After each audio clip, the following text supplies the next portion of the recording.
ರಾಜ್ಯಾದ್ಯಂತ ಹಬ್ಬಿದ್ದ ಕಬ್ಬಿನ ಕಿಚ್ಚು ನಿಧಾನಕ್ಕೆ ಆರೋದಕ್ಕೆ ಶುರುವಾಗಿದೆ.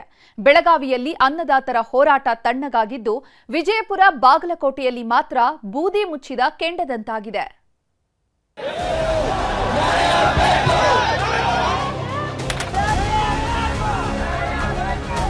ಕಬ್ಬು ಬೆಳೆಗಾರರ ಒಗ್ಗಟ್ಟಿನ ಹೋರಾಟ ನೋಡಿ ತಬ್ಬಿಬ್ಬಾಗಿದ್ದ ಸರಕಾರ ನಿನ್ನೆಗೆ ಶರಣಾಯಿತು. ಅನ್ನದಾತರ ಆಕ್ರೋಶದ ಕಟ್ಟೆ ಒಡೆಯೋ ಮೊದಲೇ ಎಚ್ಚೆತ್ತುಕೊಂಡ ಸಿದ್ದರಾಮಯ್ಯ ಸರಕಾರ ರೈತನ ದುಡಿಮೆಯೇ ನಾಡಿನ ಆಧಾರ ಸ್ತಂಭ ಅನ್ನೋದನ್ನ ಅರಿತುಕೊಂಡಿತ್ತು. ಅದಕ್ಕೆ ಕಬ್ಬು ಬೆಳೆಗಾರರು ಸಕ್ಕರೆ ಕಾರ್ಖಾನೆ ಮಾಲೀಕರನ್ನ ಕರೆಯಿಸಿ ಸಭೆ ಮಾಡಿ ಯಾರಿಗೂ ನಷ್ಟ ಆಗದ ಹಾಗೆ ಪ್ರತಿ ಟನ್ ಕಬ್ಬಿಗೆ 3,300 ರೂಪಾಯಿ ಬೆಂಬಲ ಬೆಲೆ ಘೋಷಣೆ ಮಾಡಿದ್ರು. ಇವತ್ತು ಸರಕಾರದ ಆದೇಶ ಪತ್ರವನ್ನ ಬೆಳಗಾವಿಯ ಗುರ್ಲಾಪುರದ ಹೋರಾಟದ ಜಾಗದಲ್ಲಿ ರೈತ ಮುಖಂಡರಿಗೆ ಸಕ್ಕರೆ ಸಚಿವ ಶಿವಾನಂದ ಪಾಟೀಲ್ ಹಸ್ತಾಂತರ ಮಾಡಿ ಕೊಟ್ಟ ಮಾತು ಉಳಿಸಿಕೊಂಡಿದ್ದೀವಿ, ನಮ್ಮಿಂದ ತಪ್ಪಾಗಿತ್ತು, ಕ್ಷಮಿಸಿ ಅಂತಾನು ಅನ್ನದಾತರ ಮುಂದೆ ಕೈ ಮುಗಿದ್ರು. ನಾನು ಅದೇ ಅಂತಿದ್ದೆ, ಚುನ್ನಪ್ಪಣ್ಣ ಊಟ ಕಡಿಮೆ ಆದ್ಮೇಲೆ ತಾನೇ ಬಿಡ್ತಾನೆ ಬಿಡು ಅಂತಿದ್ದೆ. ಇದು ನಿಜವಾದ ರೈತರ ಹೋರಾಟ ಅಂದ್ರೆ ಅದು ತಪ್ಪಾಗಿರುತ್ತಿಲ್ಲ.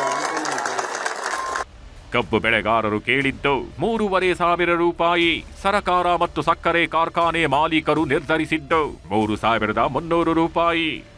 ಸರಕಾರದ ಷರತ್ತುಬದ್ಧ ನಿರ್ಧಾರವನ್ನ ಬೆಳಗಾವಿ ಸೇರಿದಂತೆ ಬಹುತೇಕ ರಾಜ್ಯದ ಎಲ್ಲಾ ರೈತರು ಒಪ್ಪಿಕೊಂಡಿದ್ದಾರೆ.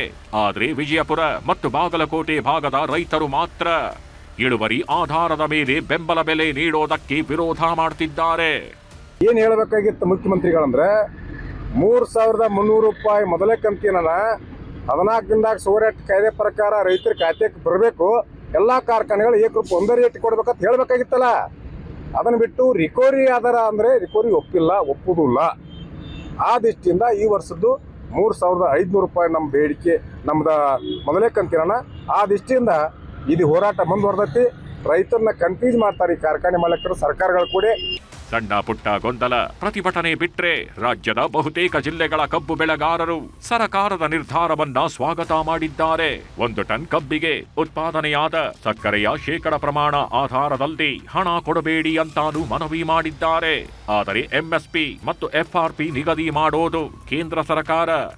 ಹೀಗಾಗಿ ಪ್ರಧಾನಮಂತ್ರಿಗಳು ಸಮಯ ಕೊಟ್ರೆ ರಾಜ್ಯದಿಂದ ರೈತರು ಸೇರಿದಂತೆ ಎಲ್ಲರ ನಿಯೋಗ ಕರ್ಕೊಂಡು ದೆಹಲಿಗೆ ಹೋಗೋದಾಗಿ ಮುಖ್ಯಮಂತ್ರಿ ಸಿದ್ದರಾಮಯ್ಯ ಘೋಷಿಸಿದ್ರು.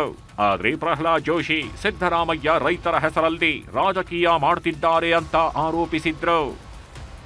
ಮೊದಲು ಮತ್ತು ಸಭೆಯ ನಂತರವೂ ಸಹಿತ ಕೇಂದ್ರ ಸರ್ಕಾರವನ್ನು ದೂರುವುದೇ ಒಂದು ಕೆಲಸ.